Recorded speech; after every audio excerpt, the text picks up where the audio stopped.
नमस्कार, स्वागत है आप सभी का। आपके साथ मैं हूं स्वप्निल। शुरुआत बड़ी खबर से। कोटा में एसीबी ने बड़ी कार्रवाई को अंजाम दिया है। एसीबी की बड़ी कार्रवाई कोटा में। यूआईटी का घूसखोर जेईएन और साथ ही उसका दलाल ट्रैप कर लिया गया।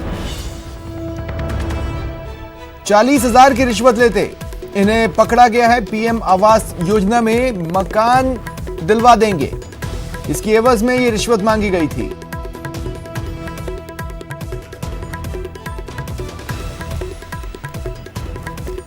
तो बड़ी खबर है और एक्सक्लूसिव तस्वीरें हैं। दोनों ही घूसखोरों को आप अपने टीवी स्क्रीन पर देख पा रहे हैं, जिन्हें इस कार्रवाई के दौरान पकड़ लिया गया, दबोच लिया गया।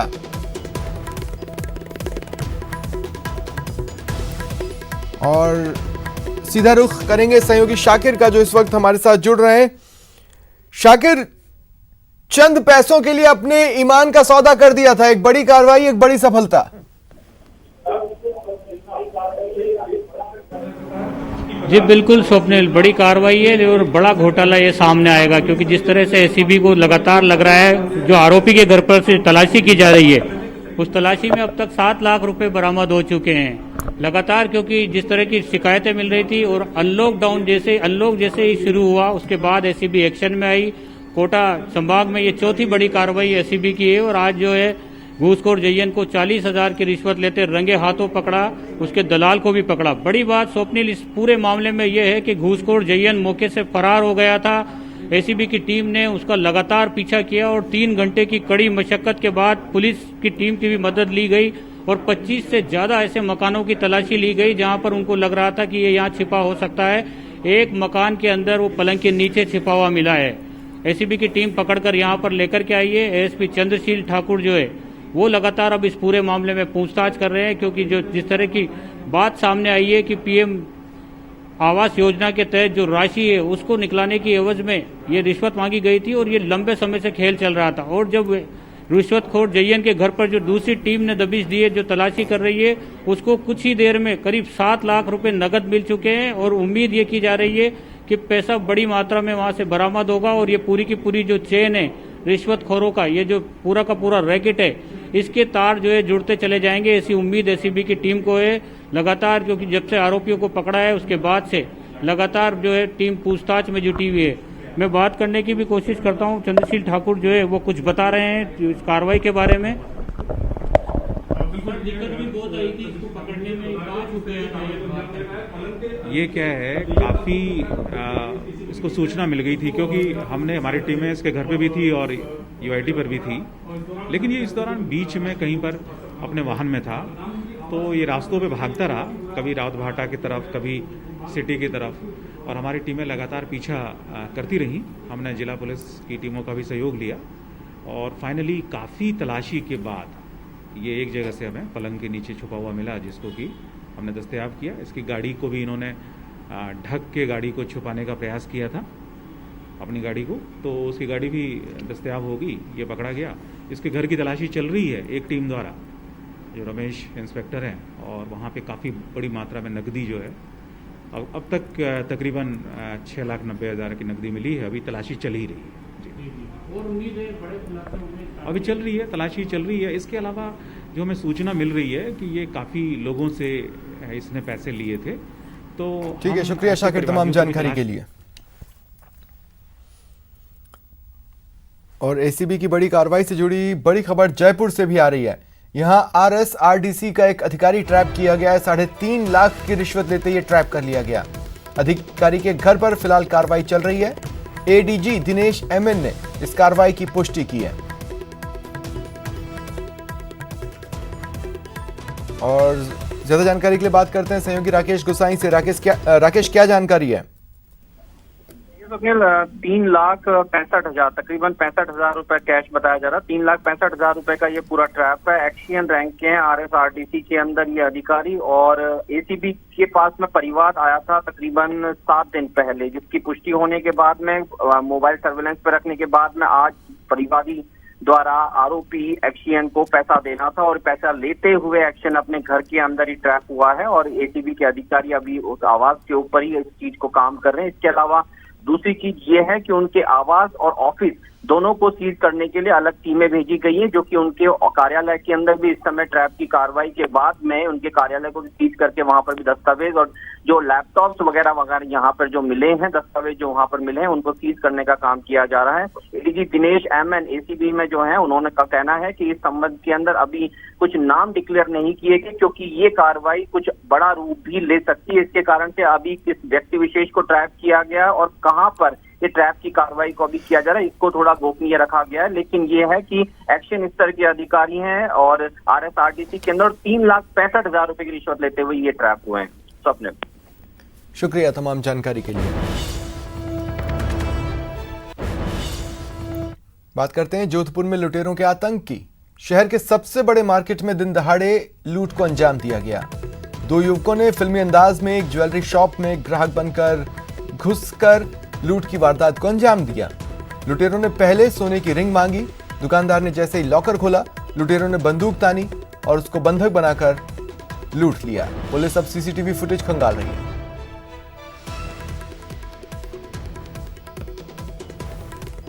दिन लूट की वारदात हुई है। ये शहर का बी रोड है, जहाँ पे इसी दुकान में लूट हुई है। आप देख सकते हैं कि ये दुकान है और पूरा ये भरा भरा मार्केट है। इस बीच 11:30 बजे एक युवक इस दुकान में घुसता है और उस घुसने के साथ ही कुछ सोने के आइटम दिखाने की बात करता है। बहरहाल सबसे पहले एक युवक घुसता है, उसके बाद दुकानदार जब उसके सोने के आइटम दिखाते हैं तो तभी दूसरा युवक अंदर आता है और उसके साथ ही वो बंदूक की नोक पर उनके साथ मारपीट करते हैं और दुकान बंद करके तमाम तरह के जो सामान हैं वो लूट ले जाते हैं। बहरहाल बताया जा रहा है कि करीब ये सबसे पहले इसी स्ट्रॉन्ग रूम से जो है उसे सोना दिखाया गया था और इसको खोलने के साथ ही दुकानदार के साथ मारपीट हुई है। पहले गन पॉइंट पे उसको धमकाया गया है, धमकाने के साथ ही उसकी मारपीट हुई है। बहरहाल यहाँ सीसीटीवी कैमरे लगे हैं, लेकिन जो डीवीआर है जिसमें सारी चीज़ें रिकॉर्ड होती है वो भी यहाँ से तमाम वो डीवीआर लेके गए हैं।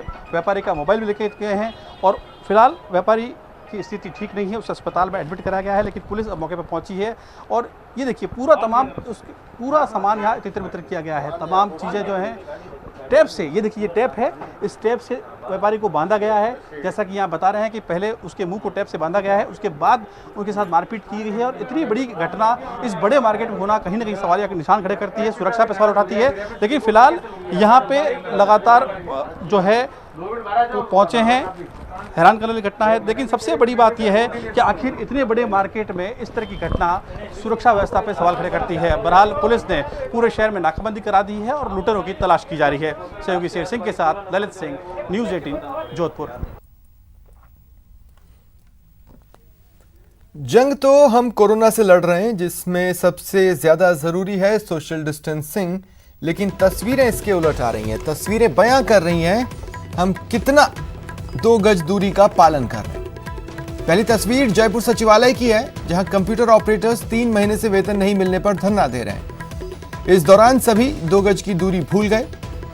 दूसरी तस्वीर कोटा की, जहां सब्जी मंडी क्षेत्र में सोशल डिस्टेंसिंग की धज्जियां उड़ गईं। लोग गुटखा पान मसाला खरीदने के लिए जमा हुए और सोशल डिस्टेंसिंग की पालना भूल गए। और तीसरी तस्वीर दौसा की, जहां डिप्टी सीएम सचिन पायलट के सामने ही भारी भीड़ जमा हो गई।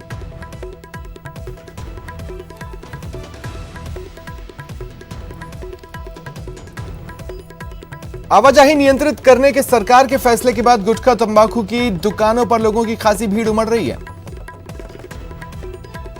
ग्राहक सोशल डिस्टेंसिंग की धज्जियां उड़ा रहे हैं। कोटा के सब्जी मंडी क्षेत्र में यही दिखा। न्यूज़ 18 राजस्थान की टीम जब वहां पहुंची तो कुछ देर के लिए दुकानदारों ने शटर गिरा दिए, लेकिन कुछ देर बाद हालात पहले जैसे हो गए।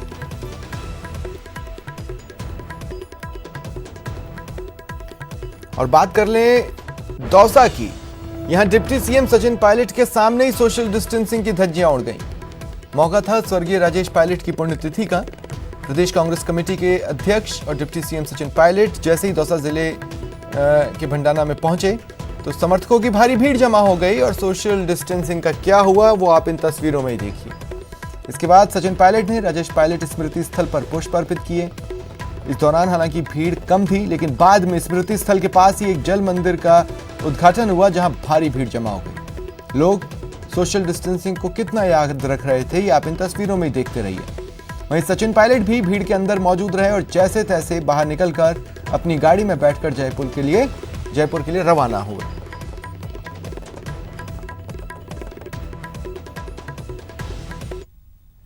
और अब सबसे पहले कुछ तस्वीरें देखिए। देखिए, जितना आप देख रहे हैं और जहां तक आप देख रहे हैं, आपको सिर्फ भीड़ ही भीड़ दिखाई दे रही है।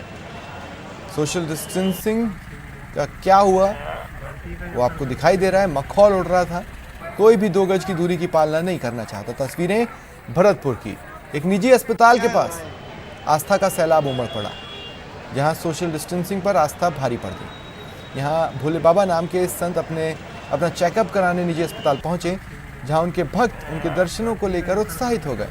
बाबा अपने स्वास्थ्य की जांच कराकर अस्पताल से निकले तो उनकी एक झलक पाने के लिए भक्तों में होड़ मच गई। जब संत बाबा भोले अपनी गाड़ी में बैठकर चले गए तो लोग उनके आने जाने वाले स्थान की सड़क को चूमने लगे और हाथ जोड़ने लगे।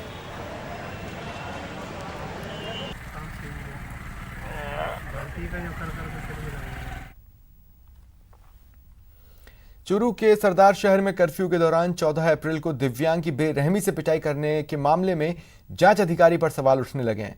पीड़ित दिव्यांग परमानंद भोजक ने इसे लेकर एसपी से इंसाफ की गुहार लगाई। एसपी ने सरदार शहर सीआई महेंद्र दत्त शर्मा को पूरी जांच के आदेश दिए।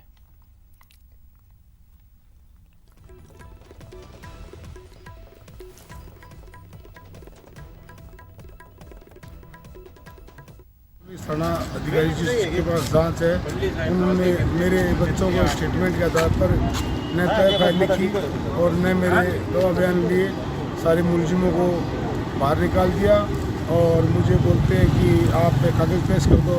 मेरी बच्चियाँ पढ़ रही है, एक एमएससी कर रही है, एक बीएड कर ली, एक बच्ची इंग्लिश में एमए कर रही है। उन बच्चों को साथ में लपेटे में लेके और मुझे उनको उनके साथ मिल रही है और मेरे साथ न्याय नहीं हो रहा है। अगली खबर झालावाड़ से। जानलेवा हमले के बाद जिला अस्पताल में भर्ती किया गया सिद्धार्थ पारीक, उसकी आज इलाज के दौरान मौत हो गई। परिजनों ने हंगामा किया, आरोपियों की गिरफ्तारी तक शव का पोस्टमार्टम कराने से इनकार कर दिया। उन्हें समझाने बुझाने में प्रशासन के पसीने छूट गए। 3 बजे करीब सूचना मिली थी, सिद्धार्थ पारीक नाम के व्यक्ति से मारपीट हो गई, शनि मंदिर के यहाँ मारपीट हुई। इस पर जब तक रवाना किया, मैं हॉस्पिटल आया, हॉस्पिटल आकर जो इलाज के लिए सिद्धार्थ की इलाज के लिए कार्रवाई की, लेकिन बयान देने की स्थिति में निगम से बयान लिखकर नहीं किए गए। लोग साहब उससे लिख कर दिया कि बयान देने की स्थिति में नहीं है। जयपुर में कोरोना पॉजिटिव मरीजों के मिलने का सिलसिला थम नहीं रहा। आज भी 16 नए मरीज मिले। इनके लगातार मिलने की वजह से कर्फ्यू का दायरा भी बढ़ता जा रहा है।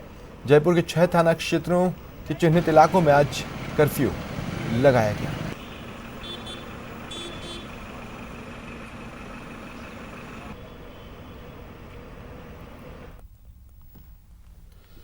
महाराष्ट्र के पुणे में क्राइम ब्रांच ने नकली नोट के काले कारोबार का भंडाफोड़ किया। क्राइम ब्रांच ने सूचना के आधार पर एक फ्लैट पर रेड मारी और करीब 90 करोड़ की नकली करेंसी के साथ एक बंदूक बरामद की, जिसमें भारत समेत कई देशों की करेंसी शामिल है।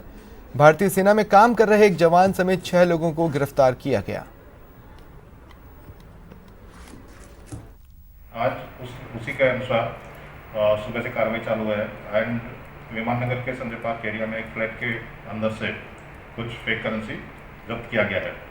अभी तक की काउंटिंग में उसका अमाउंट 7.6 करोड़ से ज़्यादा आया है। फर्दर काउंटिंग अभी चालू है।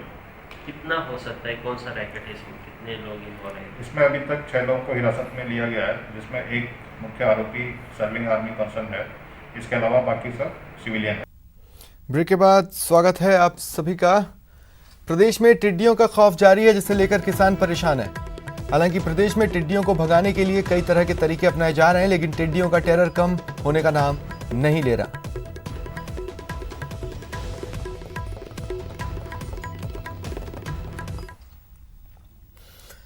बाड़मेर में टिड्डियों ने जमकर तबाही मचाई है। वहीं कोटा के मानस गांव इलाके में टिड्डियों ने धावा बोला, लेकिन अब टिड्डियों को आसमान और जमीन से प्रहार कर खात्मे की तैयारी की गई है। टिड्डी का टाइम अप।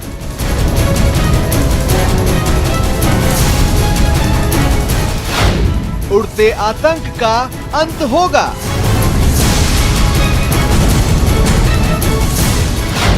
आसमान से प्रहार, जमीन से मार।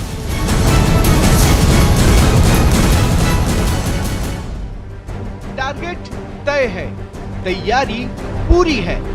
मिशन ए, एंड ऑफ टिड्डी टेरर। जी हां, जिस आतंक ने सबको परेशान कर रखा है, वो उड़ता आतंक अब जल्द जमीन पर होगा और ऐसे ही टिड्डी दम तोड़ देगी। राज्य सरकार से 20 ट्रैक्टर माउंटेड आज उपलब्ध हुए हैं और 14 तारीख तक 30 और कुल मिला के 50 ट्रैक्टर माउंटेड स्पेयर बाड़मेर जिले को उपलब्ध हुए हैं। अब जो भी टिड्डी सीमावर्ती क्षेत्र में आएगी तब इन माउंटेड स्पेयर को ट्रैक्टर के साथ लगा के स्पेयर करके टिड्डी का नियंत्रण किया जाएगा। कृषि विभाग ने जिद्दी टिड्डियों से निपटने की पूरी तैयारी कर ली है। टिड्डी नियंत्रण दल को आसमान से टिड्डियों पर दवा का छिड़काव करने के लिए 2 हाईटेक ड्रोन मुहैया कराए गए हैं, जबकि प्रदेश सरकार की ओर से 50 ट्रैक्टर माउंटेड स्प्रेयर भी उपलब्ध करवाई गई, जिसमें से 20 ट्रैक्टर माउंटेड स्प्रेयर विभाग को मिल चुके हैं। जिले के सीमावर्ती क्षेत्रों में टिड्डी का प्रकोप हो रहा है। राज्य सरकार से 20 ट्रैक्टर माउंटेड आज उपलब्ध हुए हैं और 14 तारीख तक 30 और कुल मिला के 50 ट्रैक्टर माउंटेड स्पेयर बाड़मेर जिले को उपलब्ध हुए हैं। अब जो भी टिड्डी सीमावर्ती क्षेत्र में आएगी तब इन माउंटेड स्पेयर को ट्रैक्टर के साथ लगा के स्पेयर करके टिड्डी का नियंत्रण किया जाएगा। इसमें ट्रैक्टर माउंटेड स्पेयर तो अपना होगा विभाग का और ट्रैक्टर हम किराए पर लेंगे। किसानों से ट्रैक्टर किराए पर लेकर इन माउंटेड स्प्रेयर के जरिए दवाओं का छिड़काव किया जाएगा। हनुमानगढ़ के रामगढ़ की एक कंपनी ने इन माउंटेड स्प्रेयर को बनाया है। अब इस पावरफुल माउंटेड स्प्रेयर से टिड्डियों को खत्म करना आसान हो जाएगा। सबसे टॉप मॉडल है ना कंपनी का, वो बन रहा है और ये 950 आरपीएम पे 1 मिनट में 36 लीटर पानी डिस्चार्ज करता है। बाड़मेर में टिड्डियों को खत्म करने की पूरी तैयारी कर ली गई है। उधर कोटा के मानस गांव इलाके में टिड्डियों ने फसलों और पेड़ पौधों पर जैसे ही हमला बोला, कृषि विभाग की टीम ने फौरन दवाओं का छिड़काव शुरू कर 50% टिड्डियों को खत्म कर दिया। हालांकि अब हवा का रुख बदलने के साथ टिड्डियों का दल सुल्तानपुर इटावा इलाके में हमला बोलना शुरू कर चुका है। इसे देखते हुए प्रशासन ने किसानों से अलर्ट रहने को कहा। इसके साथ ही अब आसमान से और जमीन से 2 तरफा प्रहार कर टिड्डियों को खत्म किया जाएगा, ताकि उड़ते आतंक से किसान राहत की सांस ले सके। न्यूज़ 18 के लिए बाड़मेर से प्रेमदान के साथ कोटा से अर्जुन अरविंद की रिपोर्ट। बात करेंगे राज्यसभा के रण की। राज्यसभा चुनावों के लिए फिर कांग्रेस का मंथन होना है। कांग्रेस और निर्दलीय विधायकों की आज फिर बैठक होगी। जयपुर के शिवविलास रिसोर्ट में ये बैठक होगी। मुख्यमंत्री अशोक गहलोत इसमें होंगे। कद्दावर रणनीतिकारों में शुमार पार्टी के सुरजेवाला केसी वेणुगोपाल मौजूद रहेंगे। अविनाश पांडे और सचिन पायलट भी बैठक में शामिल होंगे। और चलिए रुख करते हैं सहयोगी गोवर्धन का, जो इस वक्त हमारे साथ जुड़ रहे हैं। गोवर्धन, क्या अपडेट्स हैं वहां से?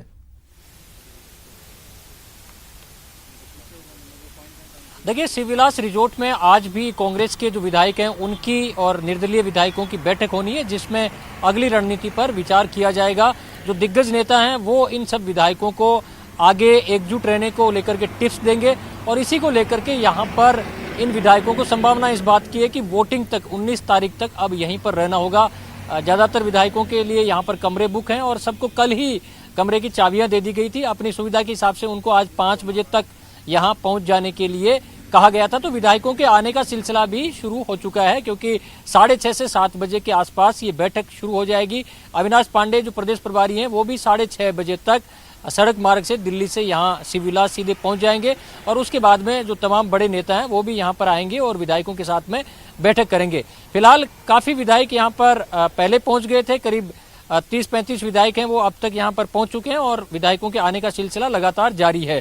5 बजे तक का टाइम उनको दिया गया था कि 5 बजे सारे विधायक हैं यहाँ पर जुट जाएं। तो निर्दलीय और कांग्रेस के जो विधायक हैं वो यहाँ पर आना शुरू हो चुके हैं। सबसे बड़ी बात यह है कि इन राज्यसभा के चुनावों को लेकर जिस तरह हमने सीन प्रदेश के जो पड़ोसी राज्यों में देखने को मिलता था, गुजरात में और मध्य प्रदेश में, वैसे ही सीन अब यहाँ पर भी देखने को मिल रहा है, क्योंकि सीएम ने कल रात को भी ये आरोप लगाया था कि करोड़ों रुपए की ऑफर विधायकों को बीजेपी की ओर से किया जा रहा है। ये सीएम का भी आरोप था और सरकारी मुख्य सचेतक महेश जोशी ने हालांकि बीजेपी का तो नाम नहीं लिया, लेकिन एसीबी में लिखित में शिकायत की है कि विधायकों को तोड़ने के लिए प्रयास किया जा रहा है, सरकार को गिराने का प्रयास किया जा रहा है। इस बीच बीजेपी ने भी निशाना साधा है और आरोप लगाया है कि कांग्रेस अंतर्विरोध के चलते इस तरह के आरोप लग रहे हैं। तो सियासी आरोप प्रत्यारोप इस राज्यसभा के चुनाव से पहले तेज हैं, लेकिन अगर संख्या बल को देखा जाए तो 2 सीटें कांग्रेस आराम से निकालते हुए दिख रही है। 102 का आंकड़ा चाहिए 2 सीट जीतने के लिए, लेकिन और कांग्रेस है 125 का दावा उसका है, क्योंकि 107 उसके खुद के हैं, एक आरएलडी है, 13 निर्दलीय विधायकों का उसे समर्थन प्राप्त है, 2 सीपीएम और 2 बीटीपी, तो ये 125 का आंकड़ा होता है। तो उसके पास 2 जीतने के बाद भी 23 वोट हैं वो एक्स्ट्रा में रह जाते हैं। और यही आज महेश जोशी ने न्यूज 18 से खास बातचीत में ये आरोप लगाया था कि हमने 23 वोट एक एक्स्ट्रा होने के बावजूद कैंडिडेट नहीं उतारा। ठीक है गोवर्धन, शुक्रिया तमाम जानकारी के लिए। अनलॉक 1 में खिलाड़ियों को अभ्यास के लिए खेल मैदान तो खोल दिए गए, लेकिन अभी भी कई खेल मैदान सूने नजर आ रहे हैं। जयपुर के जगतपुरा के आर्चरी मैदान में आमतौर पर इस समय समर कैंप हुआ करता था और 50 से ज्यादा खिलाड़ी प्रैक्टिस के लिए आते थे, लेकिन कोरोना के बाद ऐसा बदलाव आया कि इक्का दुक्का खिलाड़ी ही नजर आ रहे हैं।